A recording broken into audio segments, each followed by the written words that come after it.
Welcome to The Explainer. Today, we're diving straight into one of the most pivotal battles in all of history. This was the final, bloody showdown of a 16-year war, a clash that would decide the fate of two colossal empires. This is the story of the Battle of Zama. So picture this, on a dusty plain in North Africa, two of the greatest military minds the world had ever known met face to face for the very first and only time. One was a legendary genius who'd been terrorizing Rome for more than a decade. The other was a young, brilliant commander who some whispered was divinely inspired. The fate of the entire Mediterranean world really did hang on their next moves. Okay, let's get into it.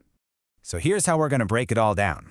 First, we'll set the stage, looking at the 16-year grudge match that led to this moment.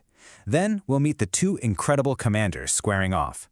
After that, we'll analyze the armies they brought to the field. And finally, we'll walk you through the brilliant, brutal tactics that didn't just decide a battle, they literally redrew the map of the ancient world. To really get what was at stake at Zama, you have to rewind a bit and look at the conflict that defined an entire generation, the Second Punic War. I mean, this was no simple border dispute. This was a 16-year, all-out war that had bled both Rome and Carthage absolutely white. For more than 15 years, the Carthaginian general Hannibal Barca was basically the Roman Republic's worst nightmare. After his famous crossing of the Alps, his army just rampaged across Italy, handing Rome one catastrophic defeat after another. The most famous was at Cannae, where an entire generation of Roman men was wiped out in a single afternoon. But here's the thing. While Hannibal was undefeated in Italy, the Romans, led by this young, brilliant general named Scipio, started to turn the tables. They retook Spain, and then, in a really audacious move, Scipio took the war right to Carthage's home turf in North Africa. Suddenly, with its own territory under attack, Carthage had no choice. They had to call back their greatest general for one last, desperate defense of the homeland.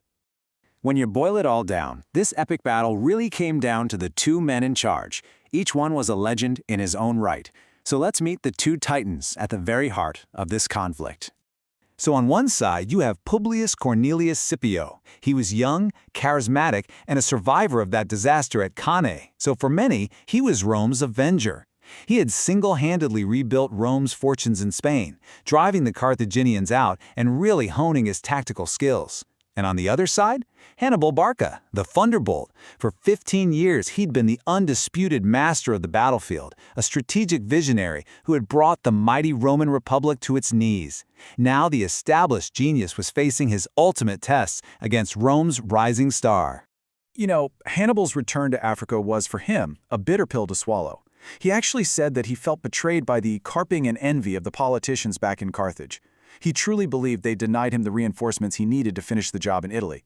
He thought he was being called back not because Rome was strong, but because of political sabotage. Still, he came home, and he brought his loyal, battle-hardened veterans with him, a fighting force that was maybe the most experienced on the entire planet.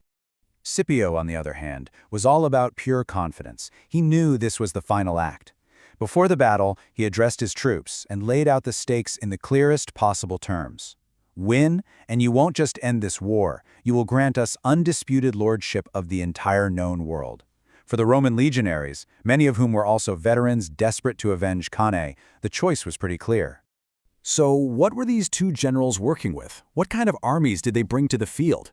Because at Zama, the makeup of their forces was going to be every bit as critical as their leadership. Okay, so right here you can see the crucial trade-off each commander was dealing with.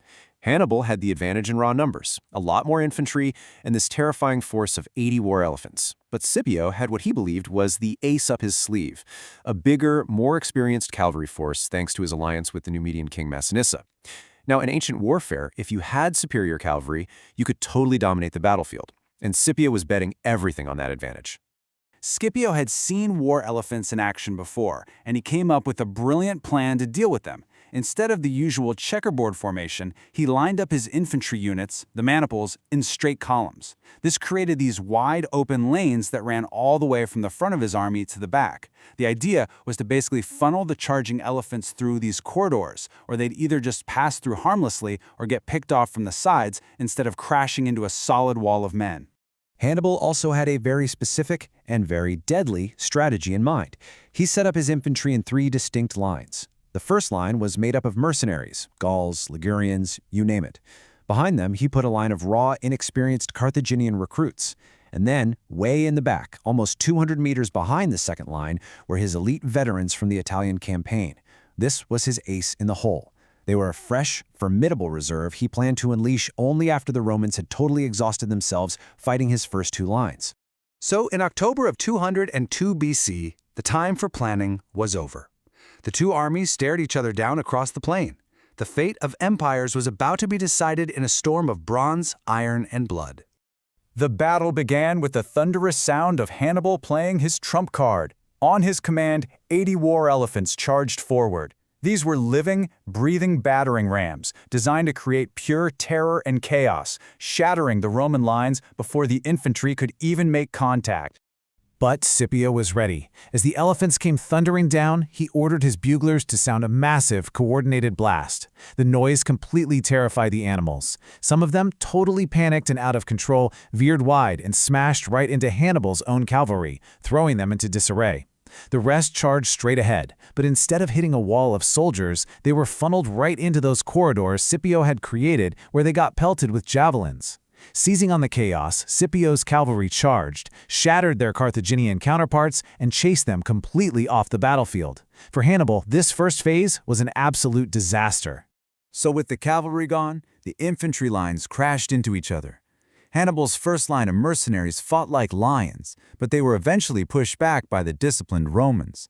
But as they tried to fall back, they ran smack into their own second line, the raw recruits, who, under orders, wouldn't let them pass. What happened next was just surreal.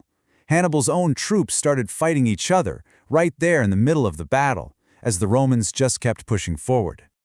The fight was just a brutal, grinding mess. The Roman front line, even though they were winning, was mangled and exhausted after chewing through Hannibal's first two lines. They'd taken heavy losses, and their momentum was completely stalling. The whole battlefield was a horrifying landscape of bodies and weapons, slowing down any kind of organized advance. And this was the exact moment Hannibal had been waiting for. Everything had been building to this. His first two lines were basically disposable pawns, designed to do just one thing: wear out the Roman legions. So, as Scipio's tired men struggled to reform their lines, they looked up and they saw Hannibal's third line advancing. His fresh, elite veterans, the undefeated conquerors of Italy, were now joining the fight against a winded and bloodied Roman force. The trap had been sprung. Just as Hannibal's veterans started to push the wavering Roman line back, a sound began to grow from behind them. The ground started to shake. It was Scipio's cavalry. They had finished their pursuit, and they had returned to the battlefield at the most decisive moment imaginable. And this right here is the ultimate historical irony. For 16 years, Rome had been haunted by the nightmare of Cannae, where Hannibal had used his cavalry to encircle and destroy them. Now, at Zama, Scipio turned Hannibal's own signature tactic right back on him. Just imagine the shock for Hannibal's veterans, to be undefeated for a decade and a half, only to see their own perfect killing maneuver used to seal their doom. The Roman and Numidian horsemen slammed into their rear. Attacked from the front and the back, the greatest infantry in the world just collapsed. The battle turned into a slaughter. Hannibal himself managed to escape the massacre, but his army and all of Carthage's hopes were left shattered on that field. The consequences of this single day of fighting would reshape the ancient world forever. I mean, the numbers really paint a devastating picture. Hannibal's army was completely annihilated. We're talking 20,000 killed and another 20,000 captured. Roman losses were around 1,500, which is still a heavy price, but it just shows you the sheer brutality of the fighting. With its army gone, Carthage just couldn't continue the war. With no other choice, Carthage sued for peace, and Rome's terms were just crushing. Carthage was stripped of its entire empire, its fleet was basically dismantled, all of its famous war elephants were confiscated, and it was forbidden from ever going to war again without Rome's permission. On top of all that, a crippling financial penalty ensured it would stay weak for generations. Zama didn't just end a war, it ended Carthage as a great power. Period. So the war was over, but the stories of the two great commanders, they weren't done yet. What happened to Scipio and Hannibal after their legendary duel? It's a really strange twist of fate, but both of these men ended their lives alienated from the very cities they had fought so hard for. Scipio, now known as Africanus for his victory, came home a hero, but his massive popularity made his political rivals in the Senate nervous. He eventually just retired in frustration. As for Hannibal, Scipio spared him after the battle, and he tried to reform Carthage's corrupt government. But his political enemies plotted against him, forcing him into exile, where he was hounded by the Romans for years, until he finally chose to take his own life rather than be captured. Years later, the story goes that the two men actually met again while in exile. Scipio asked Hannibal to name the greatest generals in history. Hannibal named Alexander the Great first and Pyrrhus of Epirus second. When Scipio asked who was third, Hannibal named himself. Scipio then laughed and asked where Hannibal would have ranked himself if he had wanted Zama. Hannibal's reply was incredible. In that case, I would have put myself before Alexander. It's just a moment of profound mutual respect between two men who understood each other like no one else ever could. So here's the bottom line. Zama wasn't just the end of a war. It was the birth of an empire. On that single afternoon, Rome seized control of its destiny, and that victory set it on the path to rule the known world. But it also raises this fascinating question.